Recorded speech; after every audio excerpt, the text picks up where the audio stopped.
당신을 섬긴다고 하면서 아직도 온전한 신부단장을 하지 못했습니다. 주님 붙들으시옵소서. 새 힘과 용기 주시옵소서. 온전한 생명을 전할 수 있고 온전한 빛을 전할 수 있게 하옵소서. 사랑하는 내 딸아, 나는 네가 이제 단단한 음식을 먹기 원한다. 십자가를 지고 내 발자취를 밟기를 원한다. 그래야 할 때 내 영광의 권능이 너를 보유하리라. 이사야 58장을 주노라.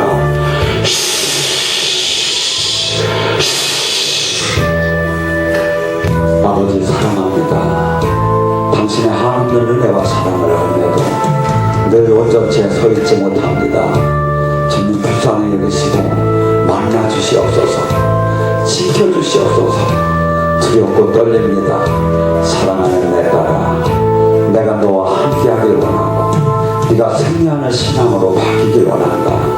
딸아, 네가 반은 세상과 있고 반은 나와 함께하리다. 나는 진투의 하나님이다. 온전히 모든 것을 나에게 돌려라. 그리할 때 내 생명이 나타날 것이고 내 의가, 내 나라가 너를 통해서 나타나길 원하노라. 지금 온몸에 불이 들어간다. 불! 저를 회복시켜 주시옵고 저를 살려주시옵소서. 사랑하는 내 딸아, 이제부터 내가 약속한 모든 나라가 네가 온전히 내 말에 좌로나 우로나 치우치지 않는다면 그것이 이루어지게 돼 있단다. 사랑하는 딸아, 하루에 2시간씩 온전히 내 얼굴을 찾아라. 그리하고 온전한 내 법도 안에 머물라. 출애굽기 15장 26절을 주노라. 성경 말씀은 마태복음 19장 16절에서 22절입니다. 어떤 사람이 주께 와서 이르되 선생님이여 내가 무슨 선한 일을 하여야 영생을 얻으리까? 예수께서 이르시되 어찌하여 선한 일을 내게 묻느냐? 선한 이는 오직 한 분이시니라. 내가 생명에 들어가려면 계명들을 지키라. 이르되 어느 계명이오니까? 예수께서 이르시되 살인하지 말라, 간음하지 말라, 도둑질하지 말라, 거짓 증언하지 말라, 내 부모를 공경하라, 내 이웃을 내 자신같이 사랑하라 하신 것이니라. 그 청년이 이르되 이 모든 것을 내가 지켰사온데 아직도 무엇이 부족하니까? 예수께서 이르시되 내가 온전하고자 할진대 가서 내 소유를 팔아 가난한 자들에게 주라. 그리하면 하늘에서 보화가 내게 있으리라. 그리고 와서 나를 따르라 하시니 그 청년이 재물이 많음으로 이 말씀을 듣고 근심하며 가니라. 아멘. 재물이 많은 청년이 예수님께 찾아와서 어떻게 하면 영생을 얻을 수 있는지 그 방법을 묻고 있습니다. 그래서 이 시간에는 영생을 어떻게 하면 우리들 또한 얻을 수 있겠는가에 대해서 말씀드리겠습니다. 그리스도의 복음을 다른 사람들에게 전해보신 분들은 내게서 그 복음을 전해들은 사람들이 그 삶이 변하지 않는다는 것을 간혹 보신 경험이 있으실 것입니다. 오늘 본문을 제대로 이해하면 왜 그런 일이 생기는지를 알 수가 있습니다. 이 본문은 누가복음 14장 33절에 나타난 또 다른 진리를 설명을 해주고 있습니다. 누가복음 14장 33절 그 부분을 보면 예수님께서 그 제자가 되는 길에 대해서 25절부터 말씀을 하고 계시는데 자기 십자가를 지고 나를 자르지 않는 자도 제자가 되지 못한다고 말씀을 하시면서 두 가지 예를 들고 계십니다. 누가 망대를 세우고자 할 건데 자기가 가진 것이 준공하기까지 그 족할 것인지 앉아서 계산해 보지 않고 망대를 세우셔야 되겠느냐. 그렇게 제대로 계산해 보지 않으면 그 기초만 쌓다가 말지 않겠느냐.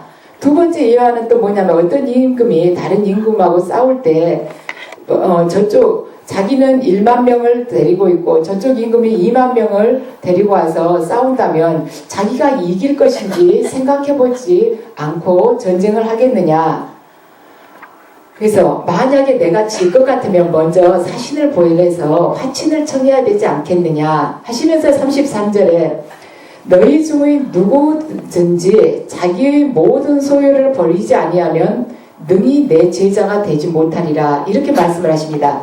지금 이 말씀이 갑자기 나온 것 같은데 여기 본문을 보면 왜 이게 나오게 되는가, 이게 어떤 이유냐면 누구하고 싸우러 갈 때 내 쪽 이걸 계산을 해야 된다. 또 망대를 세우러 갈 때 그 건축하는데 얼마나 들 것인지 이걸 생각을 해봐야 된다 하는데, 지금 여기에서 이해가 헤롯 안티파스라는 왕을 여러분들이 아실 것입니다. 그 왕의 부인이 원래는 아라비아의 아레타 왕의 딸이었습니다. 그런데 헤롯 안티파스가 헤로디아하고 결혼하고 싶어서 첫 아내였던 아라비아의 그 아레타 왕의 딸과 이혼을 했습니다. 그래서 아라비아 왕이 가만히 있겠습니까? 그래서 아라비아 왕이 이 헤롯 안티파스에게 전쟁을 이제 이렇게 말하자면 한 것이죠. 선전포고를 하고 둘이 전쟁을 하게 된 것입니다. 그래가지고 결국에는 헤롯 안티파스가 거기에서 지게 되었습니다. 그래서 조롱과 비난을 받게 된, 그걸 가지고 지금 그 사건을 통해서 이걸 지금 이 예화를 지금 비유로 예수님께서 말씀하시고 계십니다. 그래서 너희들이 어떠한 것에 대해서 너희들이 그 길을 가려고 할 때 계산을 제대로 해보지 않고 하게 되면 중도에 포기하게 된단다. 그랬을 때는 조롱과 비난을 받지 않겠느냐. 너희들이 내 제자가 되려고 하면 무엇을 포기해야 되고 무엇을 내려놓아야 되는지 제대로 계산해보지 않고 내 제자가 된다고 할 경우에는 마지막까지 올 수 없다. 너희들 또한 영생도 얻을 수 없는 법이란다 하고 주님께서 계산을 해보라고 지금 그러시는 것입니다. 그래서 우리들 보통 기도하는 사람이나 예수님을 내가 필요로 한다고 해서 모두가 구원을 얻는 것은 절대로 아닙니다. 구원이라는 것은 모든 것을 포기하는 자에게 주어지는 것입니다. 내가 원한다고 해서 구원이 되는 것이 아니라는 말입니다. 그래서 마태복음 오늘 본문 말씀을 보면 이 젊은이는 영생을 얻는 방법을 얻고자 했습니다. 어떻게 하면 영생을 구할 수가 있는가? 그래서 복음 전도의 핵심은 무엇이냐면 영생을 말하자면 찾고자 하는 사람에게 영생을 얻는 방법을 가르쳐주는 것이 바로 복음 전도의 핵심입니다. 그렇지만 오늘날 비성경적인 복음 전도가 많이 퍼져 있습니다. 자신의 필요나 아니면은 내가 원하는 어떤 구하는 것, 그걸 너가 받을 수 있단다. 마음의 평화를 얻을 수 있단다. 이러한 걸로 해서 사람들을 한쪽에만 치우친 이 복음 전도를 함으로 해서 사람들을 끌어들여서 어떤 형식이나 통계만, 수치만 계속 올리는 것이죠. 그럼으로써 그러한 사람들이 들어와서 자기가 구원받았다고 착각을 하게 만들고 있습니다. 그래서 우리가 오늘 본문을 자세히 살펴봐야 하는 이유도 그것입니다. 내가 예수님을 필요로 한다고 해서 구원을 얻는다는 것이 아니라는 것이죠. 그래서 우리들 또한 비슷한 질문을 해보기로 합시다. 우리가 어떻게 해야지 영생을 얻을 수가 있습니까? 자, 먼저 내가 무엇을 원하는지를 알아야 됩니다. 내가 지금 무엇을 필요로 하는 것인가? 지금 이 젊은이는 자기에게 영생이 없다는 것을 알았습니다. 그래서 영생을 얻고자 예수님을 찾아온 것입니다. 어떻게 해서 자기가 영생이 없다는 것을 알게 되는가? 자기가 하나님을 믿는다고는 하지만 자기 안에 기쁨이나 소망이나 어떤 희망 같은 거, 하나님의 사랑 같은 것을 자기가 느낄 수가 없었습니다. 그래서 자기 안에 하나님의 생명이 없다는 것을 이 젊은이가 깨달은 것입니다. 유대인들은 영생의 개념을 잘 알고 있었습니다. 하나님의 환경, 말하자면 하나님의 환경에 영원히 반응할 수 있는 그 능력이 영생이라는 것을 유대인들은 이미 알고 있었습니다. 그래서 구원받은 우리들은 하늘에 속하게 됩니다. 그래서 영생이라는 것은 우리는 하늘에 속하게 되는데 영생이라는 것은 우리들은 보통 영원히 산다, 시간의 길이로 우리가 생각을 하고 있는데, 물론 그것도 포함이 되지만 영생은 존재의 양, 시간의 길이, 그것보다는 존재의 질을 뜻하고 있습니다. 그래서 영생을 얻으면 우리가 하나님께 민감해지게 됩니다. 항상 하나님을 의식을 하고 살게 된다는 거예요. 하나님의 생명이 내 안에 계속 살아서 약동하시면서 나의 영혼을 계속 일깨우기 때문에 그렇다는 것이죠. 그래서 우리는 영생이 단순히 시간을 길게 말하자면 영원히 그렇게 사는 것을 의미하는 것뿐만이 아니라 우리들 자신의 이 영혼이 하나님께 살아있는 상태라는 것을 반드시 인식을 해야 합니다. 그래서 영생이란 살아계신 하나님과 영원히 교제하면서 살아가는 그 과정이 바로 영생입니다. 살아계신 하나님과 영원히 교제하는 과정이 영생이다. 자, 두 번째는 영원한 생명을 얻기 위해서 제대로 된 그 근원을 찾아가야 된다는 것이죠. 사탄은 우리들 안에 가짜 종교를 많이 심어줬습니다. 그리고 자기 의로 뭐든지 이룰 수가 있다. 그리고 네 스스로 말하자면 원하는 그 진리, 그걸 찾아가면 되는 것이다. 어디에 어떤 절대자에게 의존하는 것은 현대인에게 맞지 않는 생각이다. 이러면서 우리 안에 가짜 종교를 심어놓고 여러 가지 방법으로 우리를 현혹을 합니다. 그런데 요한일서 5장 11절을 보면 또 증거는 이것이니 하나님이 우리에게 영생을 주는 것과 이 생명이 그 아들 안에 있는 것이니라. 그러니까 예수님 자체가 바로 영생이라는 것입니다. 영원한 생명. 영원한 생명이 바로 예수님이시라는 것이죠. 그런데 내가 영생을 얻기 위해서 먼저 질문을 던져봐야 되죠. 내가 무슨 선한 일을 해야 영생을 얻겠습니까? 자, 이 젊은이는 이 질문을 했습니다. 이 젊은이의 질문이 행위 중심이라면서 그를 깎아내리려는 사람들도 많지만 그는 유대인이었습니다. 그래서 바리새의 그 전통에서 자라난 사람입니다. 학자들은 이 젊은이가 말하자면 관원이고 부자라고 지금 성경에 나와 있죠. 그걸로 봐서 이 사람은 말하자면 회당에서 일을 하는데 굉장히 높은 사람이 아닐까 하고 생각을 합니다. 왜냐하면 그 당시에 젊은이가 그렇게 관원의 자리에 오르기가 어려웠었답니다. 그런데 젊은 관원이라 했을 때 이 사람이 굉장히 유능하면서 유대 율법을 제대로 지켜온 사람이다. 그러니까 그 시대의 사회 상황으로 봐서는 이른 나이에 출세한 사람이라는 것입니다. 그러니까 바리새의 이 전통 안에서 제대로 자라온 사람이죠. 그렇기 때문에 이 사람은 행위 중심으로 살아올 수밖에 없었습니다. 그래서 무슨 선한 일을 해야겠는가? 그래서 우리가 생각하기에는 지금 우리들은 그러죠. 우리가 어떤 선행을 한다 해서 구원을 받는 것은 아니다. 그렇게 이야기를 많이 합니다. 믿음으로 구원을 받는 것이다. 그렇지만 영생을 얻기 위해서 우리가 해야 할 일도 있습니다. 그것은 바로 그리스도를 믿는 것입니다. 그래서 우리 쪽에서도 그리스도를 온전하게 믿기 위해서 의지를 발휘하고 또한 그것에 대한 반응을 보여야 한다는 것입니다. 예수님께 사람들이 던진 질문이 성경 안에 요한복음을 보면 나옵니다. 6장에 나오죠. 우리가 어떻게 하여야지 하나님의 일을 하겠습니까? 하고 사람들이 예수님에게 묻습니다. 그러니까 예수님께서 말씀하시죠. 하나님께서 보내신 일을 믿는 것이 바로 하나님의 일이다. 하나님께서 보내시는 그분을 믿는 것이 하나님의 일이라는 것입니다. 그래서 우리가 해야 할 일은 예수 그리스도를 믿는 것이라는 것입니다. 그러니까 그 다음 영생을 얻기 위해서 반드시 자기가 죄인임을 고백해야 됩니다.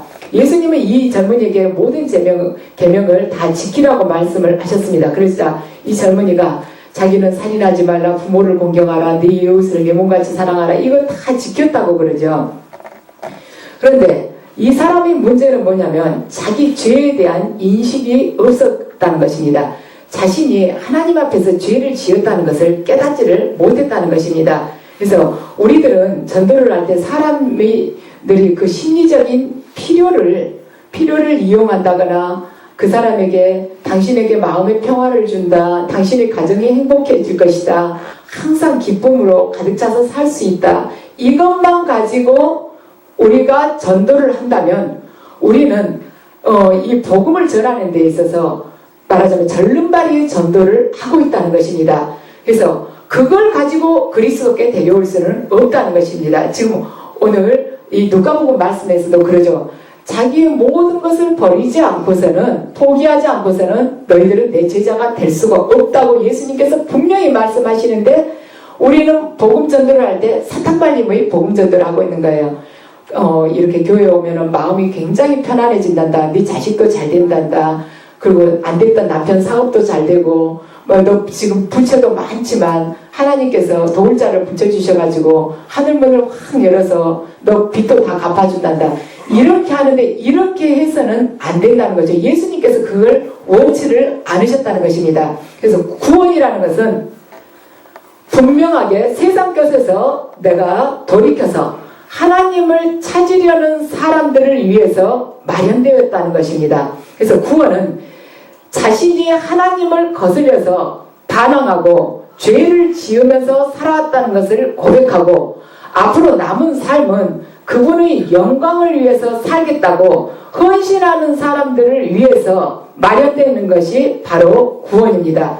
그런데 이 젊은이는 자신의 필요밖에 몰랐습니다. 자기에게 뭔가 부족하다는 것을 느꼈습니다. 그런데 느낀 것만으로는 안 됩니다. 그것을 깨닫는 것만으로는 절대로 영생에 이를 수가 없다는 것입니다. 그래서 주님은 이 젊은이의 초점을 하나님께로 옮기셨습니다. 그래서 이 모든 것을 내가 지켰다고 이 젊은이가 이야기를 하는데 주님은 이 사람의 인생을 하나님의 기준에다 비췄습니다. 그리고 그가 자기가 무엇이 부족한지를 깨닫기를 원하셨습니다. 그리고 주님께서 그가 온전히 깨닫지 못하자 이야기를 하십니다. 그래서 우리들은 사람들에게 있어서 어떤 사람들에게 있어서 필요한 것이나 그 사람에게 있어서 아직 미흡한 어떤 감정만을 가지고 전도를 하려고 해서는 절대로 주님의 뜻에 온전히 하나가 될 수가 없다는 것을 깨달아야 합니다. 그 사람의 필요를 채워준다거나 그 사람이 미진한 감정을 말하자면 온전히 채워서 그 사람이 평화롭게 안정감 있게 살 수 있다고 그러한 말로 유혹을 하면서 전도해서는 절대로 안 된다는 것이 지금 예수님의 말씀입니다. 그래서 이런 전도 때문에 교회에 구원받지 못하는 사람들이 넘쳐나고 있습니다. 보통의 사람들은, 보통 성도들은 교회 다니면 다 구원받는 걸로 착각을 하고 있습니다. 그렇지만 돌아가신 분들 계시를 받아보면 발바닥으로 교회 다녔다고 해서 절대로 다 구원받는 것이 아닙니다. 예수님께서 말씀하시죠. 좁은 문으로 들어가기를 힘쓰라고 말씀을 하십니다. 그 길은 또한 협착하다고 말씀하십니다.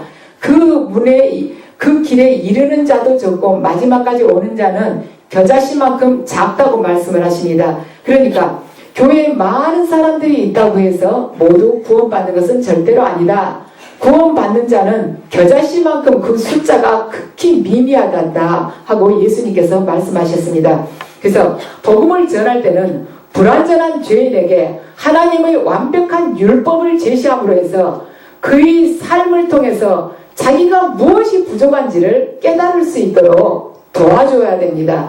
그래서 사도 바울이 로마서를 보면 로마서 1장에서 3장까지를 보면 죄에 대해서 계속 언급을 하고 있습니다. 그가 이 죄에 대해서 언급하고 있는 이유는 그 다음에 4장부터는 믿음에 대해서 나옵니다. 그리고 구원에 대해서 나오죠.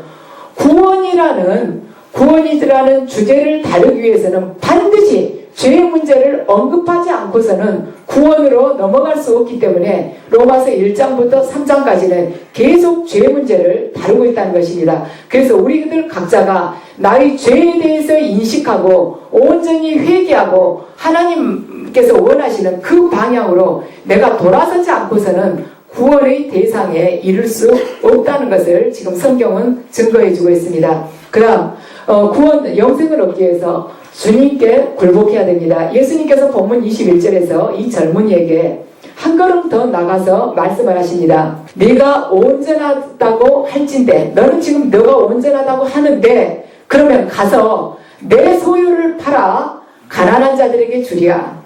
그리하면 하늘에서 보화가 내게 있으리라. 그리고 와서 나를 따르라. 자, 이 사람은 이웃을 자기 몸처럼 사랑한다고 이야기를 했습니다. 그래서 예수님은 그가 정말로 이웃을 사랑한다면 그 증거로 네 재산을 다 팔아서 가난한 사람들에게 나눠줘라. 말하자면 너 이 증거를 댈 수 있느냐? 내가 너에게 바라는 일을 네가 할 수 있느냐?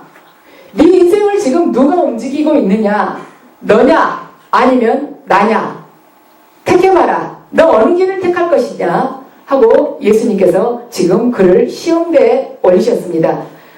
그 청년에게 있는 죄는 탐욕의죄였습니다. 그는 방종과 물질주의에 빠져 있었습니다. 그래서 가난하고 궁핍한 사람들에게는 무관심하게 살아왔습니다. 우리들 역시 그리스도인이 되는 데 있어서 이 청년처럼 전 재산을 기부해야만이 우리가 영생을 얻을 수가 있는가? 그것은 아닙니다. 주님은 모든 사람에게 지금 그것을 요구하시지는 않았습니다. 그렇다면 주님께서 우리에게 요구하시는 것은 무엇이든지 실천해야 되는가? 맞습니다. 우리 각자에게 요구하시는 것이 각자 다 다를 수가 있습니다. 하지만 그 요구하신 것만큼은 반드시 실천해야 된다는 것이죠. 내가 평생 어떤 일을 교회 다니면서 어떤 봉사를 열심히 했습니다. 주님은 말하자면 내가 10이라는 양의 봉사를 했는데 주님은 5라는 양의 말하자면 다른 사명을 주셨습니다. 근데 5라는 크기의 사명을 내가 내려놓고 10을 열심히 한 것이 절대로 주님 앞에 굴복한 삶이 아니라는 것입니다.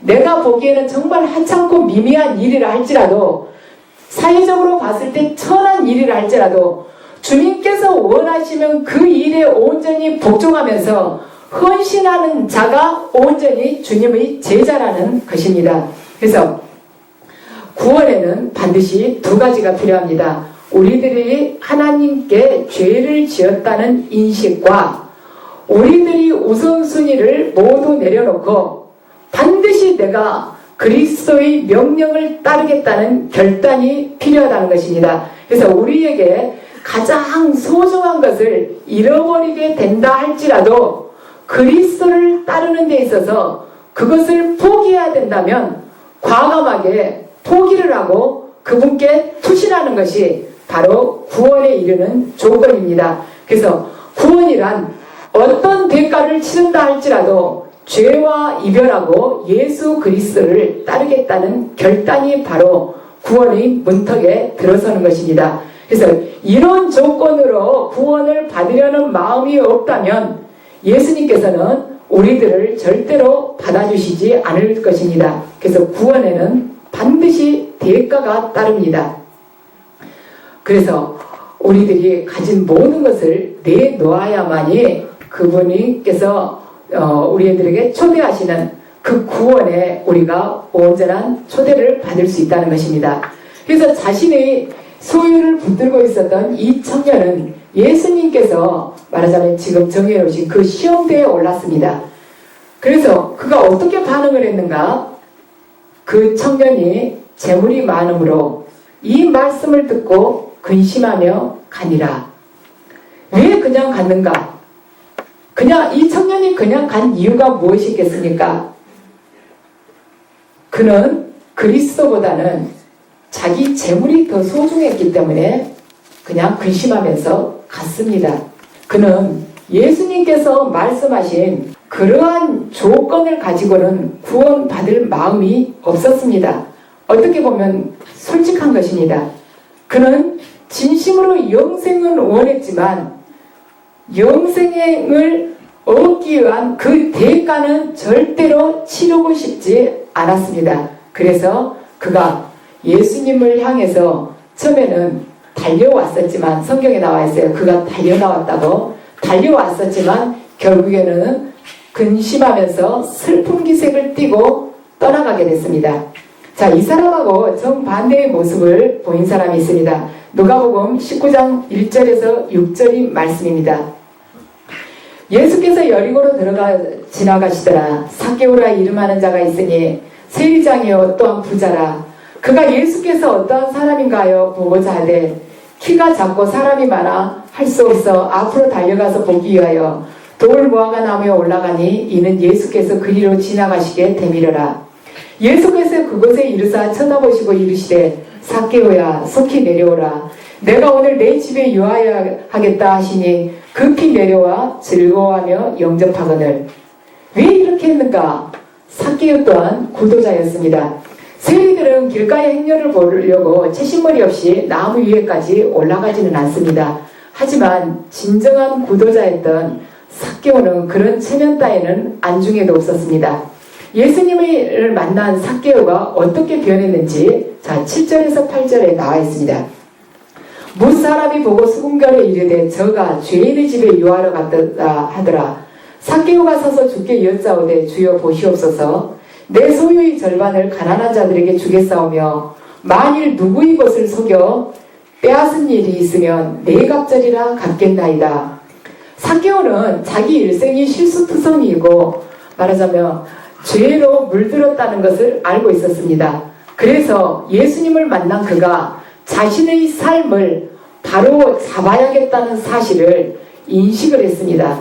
그래서 그는 가난한 사람들에게 자기가 갈취한 돈이 있다면 4배, 400%로 해서 그들에게 되돌려주겠다고 예수님께 약속을 했습니다.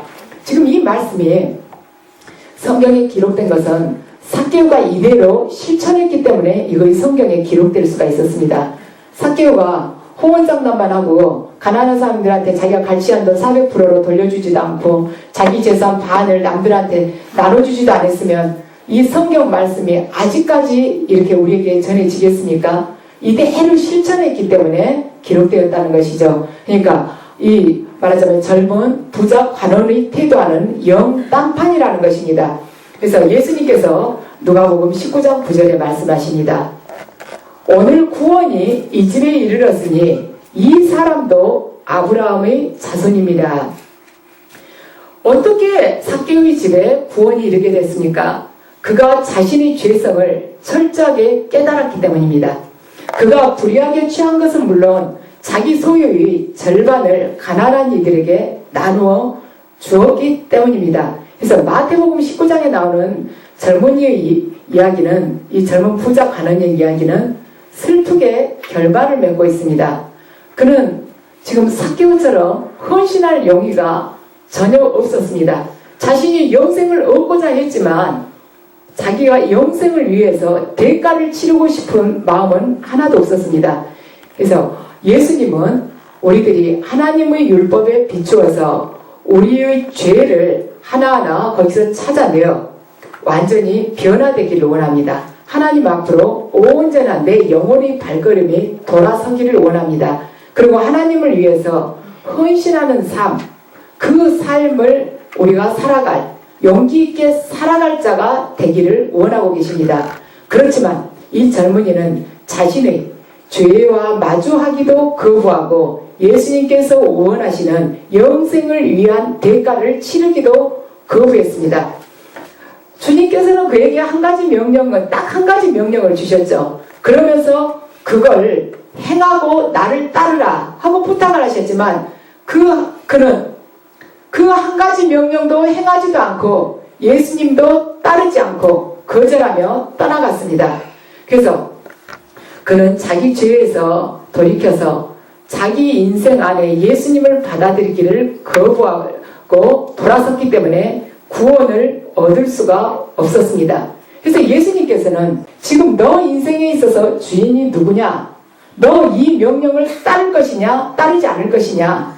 너 지금 영생을 위해서 네가 정말로 원하는 세상적인 쾌락을 포기할 것이냐? 아니면 영생을 위해서 네가 네 자녀 출세를 위해서 자녀를 위해서 네가 온 마음을 다 썼으면서 내가 원하는 길은 가지 않고 있는데 너 어떠한 것을 택할 것이냐? 너 지금 현재 이 삶 속에서 지금 이 정도의 믿음이면 됐다고, 이 정도 교회에서 봉사하면 됐다고 네 스스로를 합리화하고 있지만 내가 정말로 너에게 제시하는 이 시험대에서 네 통과할 것이냐? 너 이상을 나에게 바칠 것이냐? 하고 지금도 예수님은 우리에게 말씀하십니다. 그래서 우리가 예수님께서 단 하나의 명령을 지금 이 젊은 부자 관원에게 네 재물을 모두 팔아서 가난한 이들에게 주고 나를 따르라고 이 부자 관원은 이 하나의 명령을 하셨지만 우리들에게는 그 명령이 아닌 다른 명령을 내리신다 할지라도 우리가 기꺼이 아멘 하면서 당신을 따르겠다고 그렇게 용단을 내리지 않을 때는 우리들 또한 영생을 얻지 못하고 근심하면서 돌아가는 자가 된다는 것입니다. 지금 현대 교회에서는 근심하면서 돌아가는 자가 없습니다. 다 구원을 받았다고 하고 있습니다. 근데 예수님 눈으로 보실 때는, 영의 눈으로 보셨을 때는 근심하면서 말하자면 뒷걸음질 치는 자가 그렇게 많다는 것이죠. 그래서 여러분들 이 시간에 결단을 하시기 바랍니다. 예수님께서 여러분에게 명령하신 것들이 다 있습니다. 여러분들 알고 계십니다. 여기 오셔서 예언을 받으면서 너는 어떠한 길을 가라고 예수님께서 명령을 하셨습니다. 그래서 그 길을 가기 위해서 여러분들이 많은 것을 포기를 해야 되고, 비난을 받고 조롱을 받고 부끄러움을 당해야 될 일들이 많습니다. 또한 경제적으로도 많은 손실을 입어야 될 것이고, 가정적으로도 불화가 생길 수도 있습니다. 그렇지만 여러분들이 그 모든 것을 포기하고 내려놓고 주님께서 원하는 그 길에 아멘이라고 그분께 말하자면 선포하면서 복종을 하겠는가, 그분의 뜻에 굴복을 하겠는가, 온전한 순종으로 나아가겠는가, 여러분들이 지금 이 시간 결단을 하시기 바랍니다. 그래서 여러분들이 거기서 주춤하면서 물러서게 될 때는 여러분들 또한 그 청년에게 임했던 그 말하자면 그 청년이 재물이 많음으로 이 말씀을 듣고 근심하며 가니라, 이 말씀이 여러분들에게 응하게 될 것입니다. 그래서 여러분들 하나님의 말씀 그대로 여러분들이, 그분이 말씀이 여러분이 삶의 주인이 돼서 여러분들을 이끌어 가실 때 여러분들은 영원한 생명 안에서 그분과 영원한 변치 않는 교제를 이루어가면서 복락을 이루는 그 삶을 살아가고, 또한 이 땅에서도 지금 영원한 생명을 사는 자가 되실 것입니다. 수고하셨습니다. 그의 강한 승리의 군대, 그의 영혼 찬란하게 비치네. 찬양하세